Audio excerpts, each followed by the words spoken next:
Hello foodies, being a foodie నేను చాలా రెస్టారెంట్స్ని explore చేస్తూ ఉంటాను. అలానే చాలా రోజుల తర్వాత మళ్ళీ కృష్ణపట్నం రెస్టారెంట్కి వెళ్ళి కొన్ని డిషెస్ ట్రై చేశాను. ఆ డిషెస్ ఎలా ఉన్నాయి, అవి ట్రై చేయాలా వద్దా అన్న నా ఎక్స్పీరియన్స్ని మీతో ఈరోజు షేర్ చేయాలనుకుంటున్నాను. ఫస్ట్లీ కృష్ణపట్నం అంబియన్స్ చాలా బాగుంటుంది అండ్ అక్కడ ఉండే స్వింగ్స్ నాకు చాలా ఇష్టం. ఫుడ్ తింటూ అలా ఊయలలు ఊగుతూ హ్యాపీగా మన వాళ్ళతో టైం స్పెండ్ చేయొచ్చు.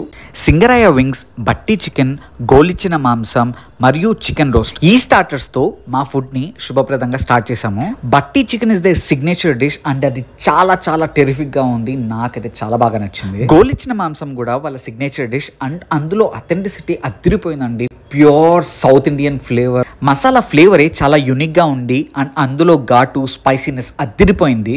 ప్రతి బైట్ని చాలా చాలా ఎంజాయ్ చేస్తూ తిన్నాను. సింగరాయ వింగ్స్ మరియు చికెన్ రోస్ట్ కూడా చాలా బాగున్నాయి. చికెన్ పప్పు చారు అన్నం కూడా వేరే లెవెల్ అండి. దాన్ని కొద్దిగా గీ వేసుకుని అలా పికిల్తో తింటుంటే అల్టిమేట్ అంటే అల్టిమేట్ ఉందండి.